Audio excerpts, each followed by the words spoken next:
বৌলতলী হাট ঐতিহ্য সাক্ষী এক গ্রামীণ মিলন মেলা।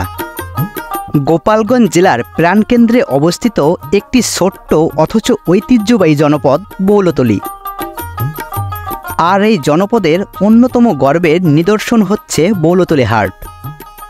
শতবর্ষের পুরানো এই হাট ছিল এক সময়ের ব্যবসা বাণিজ্যর প্রাণকেন্দ্র, যেখানে কয়েকশো গ্রামের মানুষ হাটুরে হয়ে ছুটে আসতেন তাদের নিত্য প্রয়োজনীয় জিনিসপত্র কেনাবেচার জন্য। মধুমতি বিল রুট ক্যানেল খাল ঘেঁষে বসে থাকা এই হাটটির অবস্থান যেমন মনোমুগ্ধকর, তেমনি এর ইতিহাসও বর্ণময়।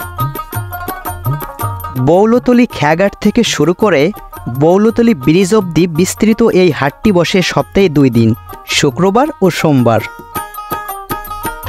সময়ের সঙ্গে বদলে গেছে অনেক কিছু।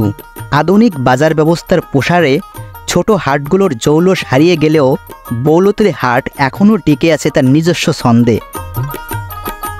এই হাটের প্রধান আকর্ষণ হচ্ছে ঋতুভিত্তিক শাকসবজির বৈচিত্র্য।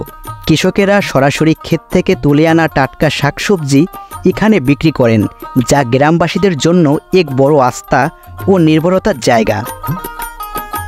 এছাড়াও এখানে পাওয়া যায় তাজা মাছ, মৌসুমি ফল, দুধ, ডিম, মশলা, ডাল, চাল সহ সকল প্রকার নিত্য প্রয়োজনীয় পণ্য।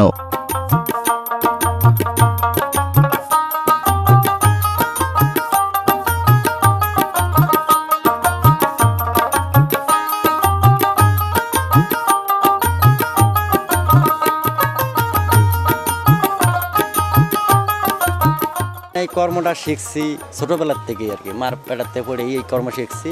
স্কুলে গেছি, আবার এই মাল ফাঁকে ফাঁকে কর্ম শিখছি। এই কর্মটাই এলো আমাকে পেশা আর কি। আজীবন আমাদের করে যেতে হবে এই পেশাটা। বর্তমান ওই মাসিক হিসেব করলে কিছুই থাকে না। বর্তমান যে ব্যবসা তো নাই, আগের তুলনায় কোনো ব্যবসায়ী নেই। আগে একটা ধরেন মনে করে আমাকে আরো 20 বছর আগের কথা, একটা বাঁশ কিনতে সেই সময় 10 টাকা 12 টাকা, সেই সময় ব্যবসা ছিল। এখানে বর্তমানে একটা বাঁশ কিনতে গেলে 300 250।